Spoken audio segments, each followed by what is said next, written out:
In the beginning, God created the universe and a planet called Earth. Humans were formed in God's image to continue God's work. But soon, humans decided we want to live our way, not God's. Selfishness and violence filled the world, so God started over with just one family. And God made a covenant with a man named Abraham. The land around you is now yours. Your family will be my blessing to the entire world. In just a few generations, they grew into a large nation named Israel. The Egyptians became fearful and forced the Israelites to be their slaves. Through a humble leader named Moses, God led the Israelites in a great exodus back toward their promised land. Along the journey, God gave laws and commands to help the Israelites follow God's ways. Finally, after 40 years of struggle and complaining in the desert, the Israelites arrived back home in the promised land. In victory, the people worshiped God, but soon after, they turned from God and lived their own rebellious ways. This became a pattern from generation to generation. Israel's greatest judge was Samuel. He followed God's ways and spoke for God as a prophet. He told Israel that God was the only king they ever needed. But they desired to be like the corrupt nations surrounding them and insisted, "We want a human king who we can see to rule over us just like the other nations." So Samuel found a man named Saul to be Israel's first king. His reign began well, but before long, Saul stopped following God's ways and made many bad decisions. So Samuel told Saul, "Because you have turned your back on God, God has rejected you as a king." Samuel's search for the next king led to a courageous young shepherd boy named David. When David grew up to be king, God blessed him and the Israelites greatly. But David was not perfect. He had an affair with a married woman and committed a murder to cover it up.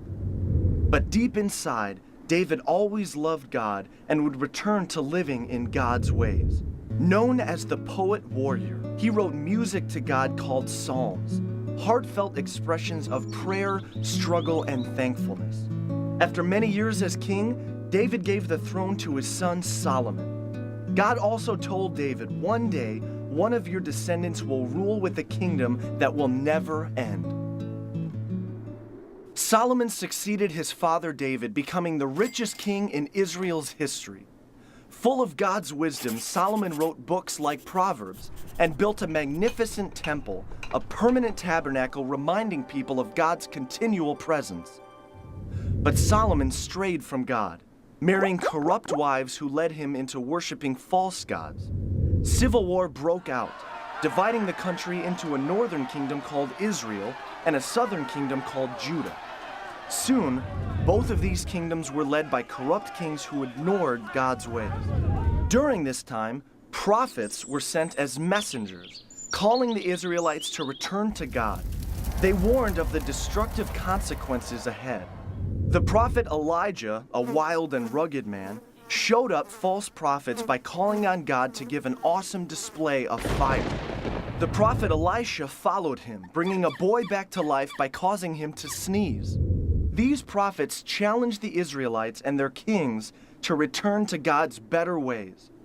But the Israelites would not listen. Distracted in their own rebellion, other nations swept in and conquered both of the kingdoms of Israel and Judah. God's people were forced out of the promised land, and many were taken away to be slaves once again. The temple was destroyed, and the people lost everything. This was a time called the exile, where many of the Israelites, now called Jews, were scattered across different lands. One prophet named Daniel was sent to a city named Babylon. The law demanded that everyone pray only to the king of Babylon, but Daniel refused and prayed to God 3 times a day. So Daniel was thrown into a pit of hungry lions. But God closed the mouths of the lions, and Daniel emerged the next morning without a scratch. Though scattered, God was still watching over the Jewish people, and God gave them hope, speaking through the prophet Jeremiah's words. "I'll make a new covenant with the people of Israel, returning them to the promised land and filling their hearts and minds with my ways." 60 years later, this hope was realized. The Persian Empire freed the Jewish people to return to their promised land. a small number gathered back in the capital city of Jerusalem, and a new, smaller temple was built under the leadership of Ezra. Reunited, they celebrated and shouted with joy. But the elders wept in remembrance of what was lost. Prophets like Malachi and Isaiah pointed to the future and a coming king, a Messiah, one who would fully restore Israel and bring a new kingdom of peace. So the Jewish people waited and hoped, and God would not speak through the prophets again for 400 years.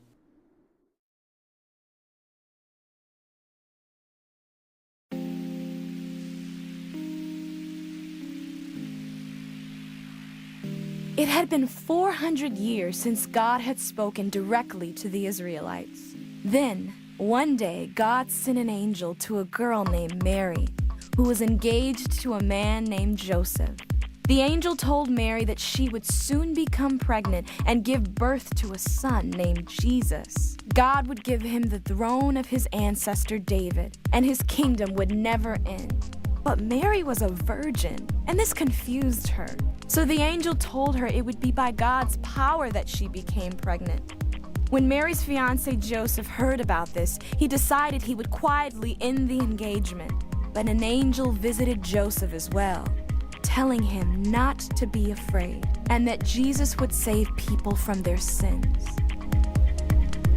So Joseph and Mary decided to get married. Soon after, they traveled to the town of Bethlehem. Because so many other people were in town, there was no place for them to stay. While they were there, Mary gave birth to her son, wrapped him in cloths, and laid him in the manger. There were shepherds living in the fields nearby. While they were watching their sheep, an angel appeared to them, announcing that a boy had been born in Bethlehem. This boy, said the angel, was the Messiah, the king that the Israelites had been waiting for. So the shepherds left their sheep and raced to Bethlehem, finding Mary and Joseph and Jesus. The shepherds praised God for their new king. During this time, the country of Rome controlled all of Israel.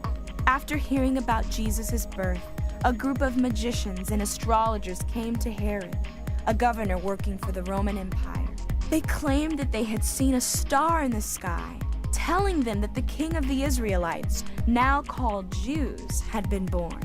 This news really upset Herod. When they arrived in Bethlehem and met Mary, Joseph, and Jesus, they felt great joy. Herod was furious and commanded that all boys in Bethlehem who were 2 years old and younger be killed. But God had already warned Joseph, who by that time had moved his family to Egypt to hide. Later, after King Herod died, Joseph, Mary, and Jesus moved back to Israel, to a small town named Nazareth. They stayed in Nazareth for years, raising Jesus. When he was 12, they traveled to Jerusalem for a festival. When the festival ended, Joseph and Mary left for home with a large group of people, but Jesus stayed behind without them knowing. When they realized he was missing, they went back to Jerusalem and found Jesus sitting in the temple, listening to the teachers and asking them questions. His parents were upset and couldn't understand why he had stayed behind. Jesus told them, "Didn't you know I had to be in my Father's house?" Joseph and Mary didn't know what he meant. They did not yet fully understand the importance of who Jesus was and all he would do.